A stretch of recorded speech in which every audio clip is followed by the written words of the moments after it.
The California Collection by FARROW and Ball. This is an 8-color palette that was released in collaboration with the American designer Kelly Wearstler, who's been associated with the likes of Vogue, Architectural Digest, and even Time magazine.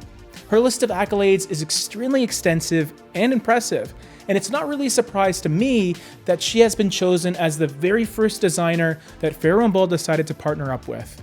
In this video, I want to go over the 8 colors for you because I gotta say, it's a simple yet effective selection that does California proud. FARROW and Ball is a high-end designer paint company that prides itself on high-quality materials and pigment-dense paints.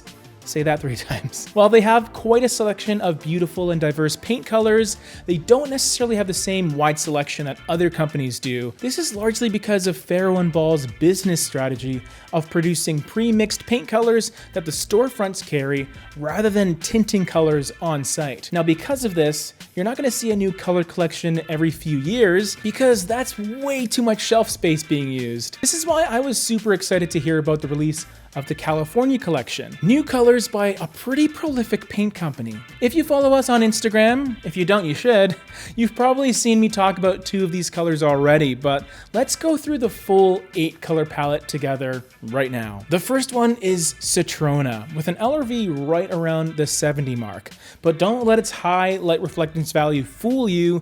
This citrus yellow has a ton of saturation because of its dominance of yellow. What's great about it is how well it manages to fit in this color palette, and that's because of its slightly toned down earthy element that has been added in conjunction with the yellow and the slight touch of green in the background.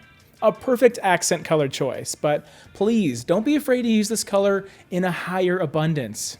The next color on this list is an ode to the terracottas of the recent past, only this one happens to be more so on the peachy side of things. Faded terracotta is a color that is warm and inviting, but possesses a pinky clay coloration that suits as a perfect backdrop for a modern bohemian color scheme, among others of course. As the most tan-like color of this group, this is a fun take on neutral because of its soft orange undertone. Salt is the whitest color of the group, but it's definitely more of an off-white, feeling like a light gray paint color. I think this was done specifically because it's not overly bright and in your face, and when you're thinking of California, you're probably thinking of bright, temperate environments. So you wouldn't want anything that's going to look fluorescent with a super high light reflectance value. I also wouldn't think of this color as the designated trim color of this collection because it seems like a lot of these colors here can be used on the walls and continue onto the trim, and this is no different with Salt. For the coolest color of this palette, quite literally, Hazy is a slightly smoky blue that seems to be a pretty accurate representation of a blue sky that has some light clouds drifting through.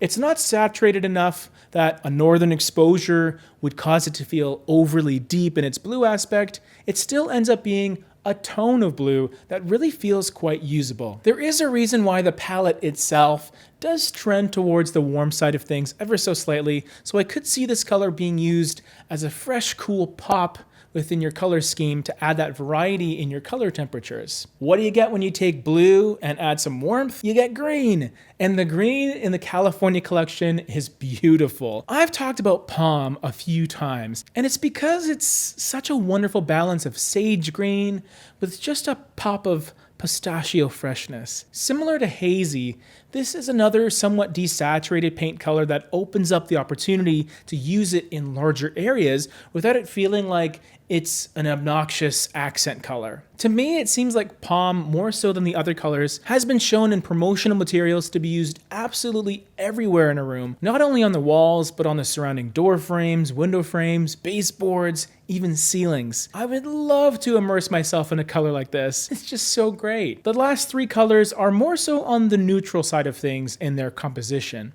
Sand is a warm, muted beige that does a pretty serviceable job at conveying what it's named after. California has a lot of beaches with beautiful white sand, but of course, sand isn't perfectly white, it's actually closer to this type of color. so I'm not surprised they included it in the color palette. Not the most unique color, but it's a necessary one to act as a bit of a baseline to build on top of. The last two colors are perfect for those situations where you don't necessarily want a bright color hue, and you're just looking for something more grayscale. Stoke is the gray of the bunch, which is actually a pretty nice one, all things considered.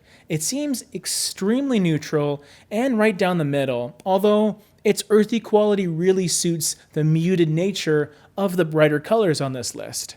It is a midtone that's on the darker side of things, so even though it's just gray, it's still going to have a pretty strong visual impact. Finally, the last color to speak of is also the darkest of the bunch by a fair margin. Tar may look like a black paint color, but it's more accurately an off black, and this gives it a better sense of cohesion amongst the rest of the California collection. When you see all these colors put together, tar seems to be one of the 8 colors rather than the one spot that's devoid of color. It tends to read a touch cooler as well, but I love its interaction with everything else. Let me know what was your favorite paint color of the bunch. Personally, I'm sort of split between two, both of which I ranted about on our Instagram page, if you haven't seen that yet. Check us out there for exclusive daily content if you can't get enough of us on YouTube. Until next time.